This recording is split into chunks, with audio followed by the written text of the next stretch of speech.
All right, welcome to another video. Today I'm going to take you through 8 of the most important AI companies out there, the backbone of our society going into the future. And a lot of you know about companies like Broadcom, Nvidia, etc. And I want to talk about some other very important names that maybe not all of you know about, but I still think it's important to understand their role in the AI ecosystem, and obviously knowing more give you the opportunity to be a better investor and understand where things are heading. So let's start directly. The first company I'm going to talk about is one of the companies I've talked about most on this channel, and that is AMD. Lately, AMD's stock price has really increased a lot and is now up over $280 per share. So this stock has performed really good, and I started bought to buy this under $100. I've held this stock for a long time when it went sideways, and Nvidia stock just keep going up. Same with Broadcom. I just keep hold of AMD because I knew where they were heading. If you like what I bring to the table with this channel, then you can drop a like and subscribe. That helped me enormously going forward. And also, you can support me directly through the QR code right here, and you can scan it just with your phone. And you can also search me up on WFinance&Stocks on Buy Me a Coffee. The link down in the description to the video also. And yeah, that's about it. Let's go back. They were having the playbook they have in CPUs and applying that on the GPU and the AI scale. I knew they were going to ramp up their revenue, and with their massive deals with Meta and with OpenAI, you can see the writing is on the wall in terms of revenue growth long term. So AMD is a really interesting player in terms of AI long term, and in terms of AI compute, they are the next best after Nvidia. My number two here is a company in networking and interconnect, and that is Marvell Technology. I did a video here a couple of weeks back about Marvell. I could see potential in them, and since that, their stock price is up almost 50%. There are a lot of money going into AI at the moment, so you need to be careful with valuations that are increasing very fast. But what Marvell does really good is they are um, in the space of interconnectivity in the photonics and optics, and they are doing similar things like Broadcom, but with their own specific IP and niche in AI. But they are inside the chips, the ASIC, etc. So they are gaining a lot of wins now at the moment. Lately, they just I think secure a big deal with creating new chips with Google, for example. So Marvel, a very interesting company going forward. Another company in the networking interconnect space is a company called Ciena. This the stock price of this company has just soared through the roof. It's like 1,000% in a year almost. And why has Ciena? Maybe you haven't heard of this company before, but they are doing the similar to Marvel photonics, optics, interconnectivity, but they are doing it usually a lot longer. So, for example, high bandwidth between bigger distances than, for example, Marvel are doing, and moving the data very fast and secure, and having a lot of solutions there.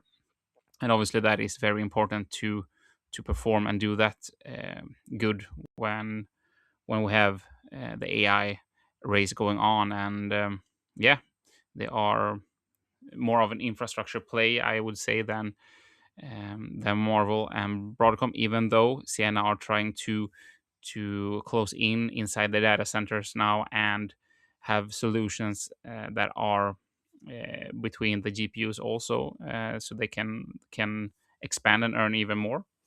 I think maybe the valuation of Ciena is getting a bit lofty, but this stock just keep increasing. So it will be interesting to read more about them and learn more about them. Next, we have two of the big dogs. There are two South Korean companies. One is Samsung. A lot of you know about Samsung through their phones. They are obviously a huge player in the Android marketplace, but they are also providing the world with memory chips. So similar to Micron, they have a huge market in memory chips. Lately, they had a deal with AMD, for example, in terms of memory chips. So they are very, very important in the global race to um, secure the memberships that all companies needs at the moment. And also they have the NAND memory also, so all both the DRAM and the NAND, so all kinds of memory chips for the AI space. So basically, Samsung is a huge player, and they are doing other things also in the AI space and connectivity, etc. So this is very a leader in these AI race and a very important player globally. And SK Hynix, they are in terms of memory maybe even bigger than Samsung, because they have very close deals with Nvidia. So Nvidia and SKH or SK Hynix has collaborate a lot the latest years, and they have maybe the best products in terms of memory out there, even though I would say Samsung and Micron also has very good products. And it's a company that you just need to know about when you're talking about artificial intelligence and the compute race going forward, because they are providing such good quality in their products. Also, now we have talked about interconnectivity, we have talked about compute, memory, etc. But when we see the AI landscape, and as an investor, you need to understand where demand will increase. And when I analyzed, I think that we have a bottleneck that needs to be addressed, and that is packaging. And because we have so many chips, so many connections, so many products that are having with compute and computing to do, the packaging market, the advanced packaging market, are getting a lot more important. And a company that are doing business inside that market is called Amkor, Amkor.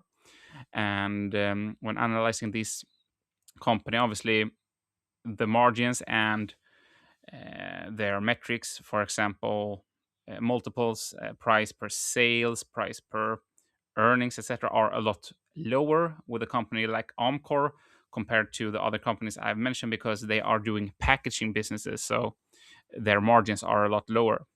Despite that, when we see the potential growth and where the multiples are at the moment, I feel like this company is priced better than a lot of, what can I say, AI companies at the moment, because they will also have a long-term growth that are coming their way. And yeah, sure, the latest week this company has also increased a lot of their money, has been flooding the compute sector, the AI space, etc. But I feel like Omcor is a very interesting company to keep your eyes on, and a lot of people do not even know that they are out there. But there are some people who really follow the AI space that just know all the companies here. And I think what I want to do with this YouTube channel is give you the opportunity to know what's out there and provide you with insights that you might not think about in first hand. It's not that I want to force you to invest in anything, because you never know if we have a market turn down. We can have, like, all AI stocks just plummet because interest rates goes up again, and maybe we will have the hype cycle will go down, etc. So this is just to have to improve that base of knowledge you have when we talk about investing in AI and compute, etc. Just so you know the playing field. That's the start, and then you can make your decisions on how to build your portfolios, etc.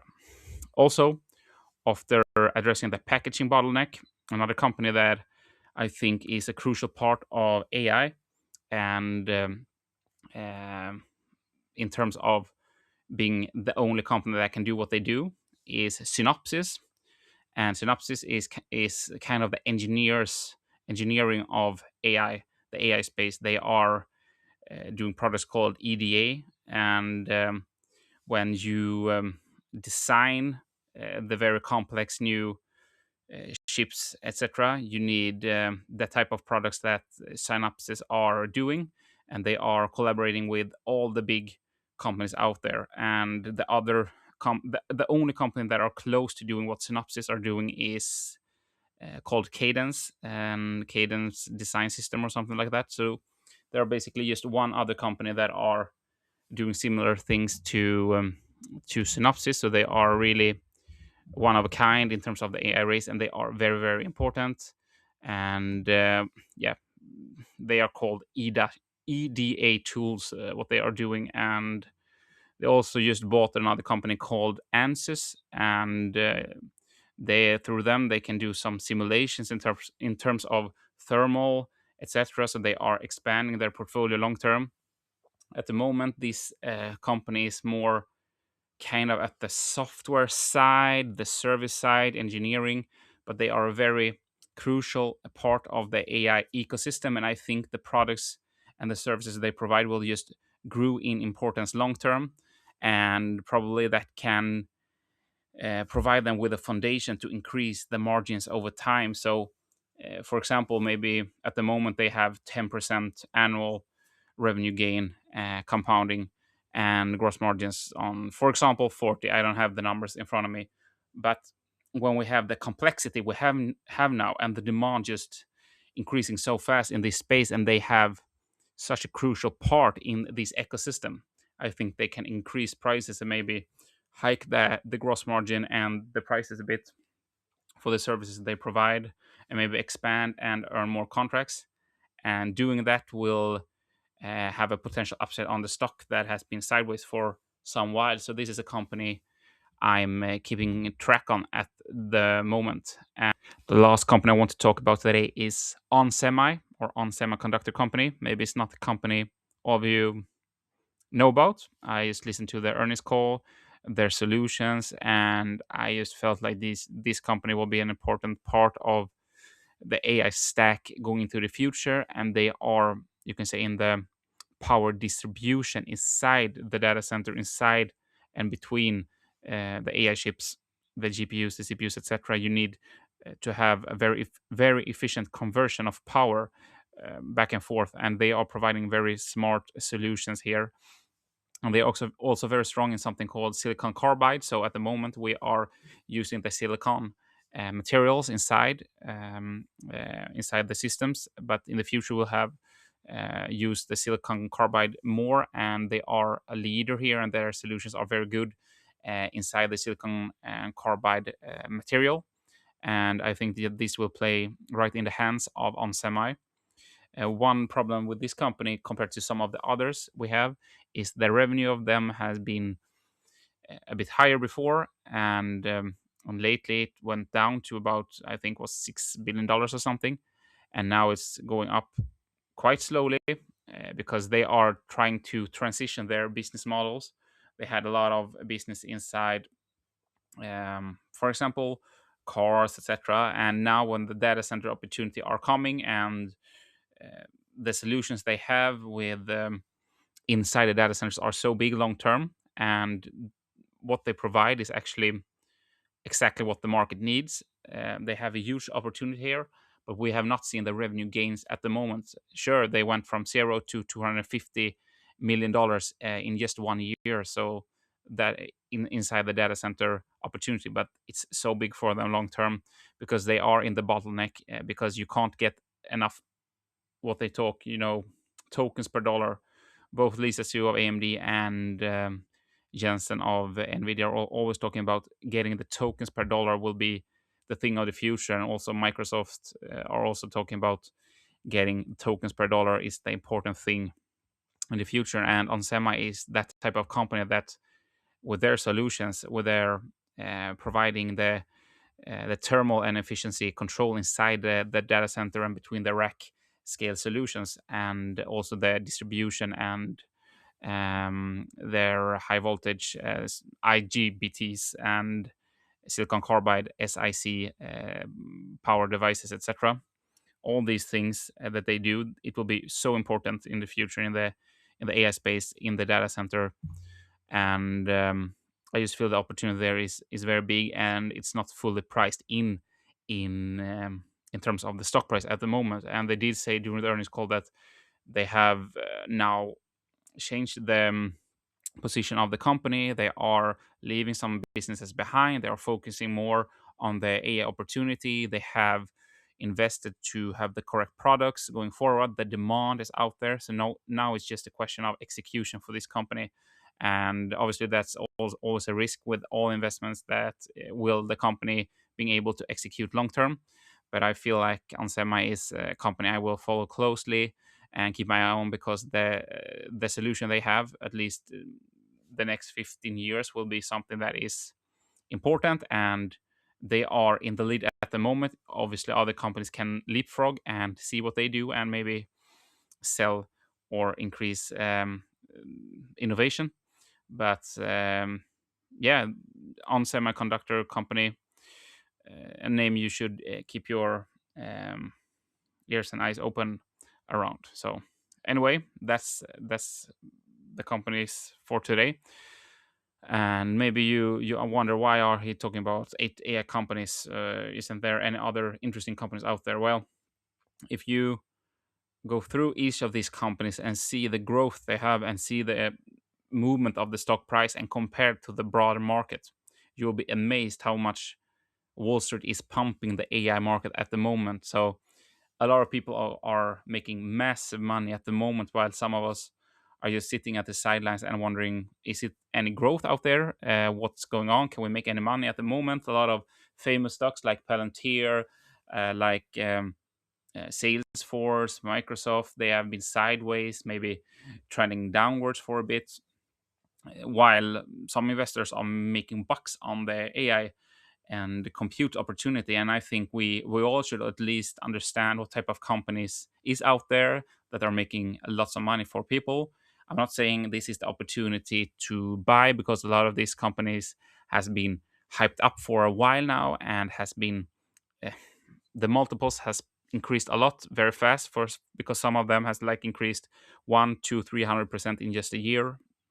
So you have to, if you're going to invest in the AI space, you have to study a lot. You have to find the correct timing when you're entering a stock, and you need to understand the company good enough so you just don't dip your toe in, um, and just sell as fast as the company loses some share price. Because what I've learned investing in the AI space for a while now is it's a lot of volatility inside this space. Even the big companies like AMD, sometimes I feel like they should have deserved to be $250 and higher for a long while, and they went down under $100 per share.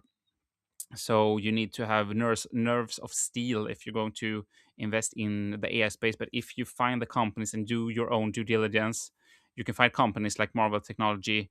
The risk for that company and that investment idea there, it wasn't a massive risk, but the upside, I felt like when I looked 10 and 15 years away, it was easy to see. So just if you have that long-term investment horizon, I feel like the AI space is somewhere you can make money. But in terms of trading, that's not something I do myself, because it's it's getting too emotional for me, and I feel like it's too much randomness inside the doing like daily trading or monthly trading. But keeping your like investment thesis 10, 15 years away is easier to at least keep hold on your picks and be having the long-term mindset. So anyway, thank you for tuning in today. I hope you found some of my picks interesting, and maybe I will do a deep dive inside some more metrics of the companies and the earnings call, etc.,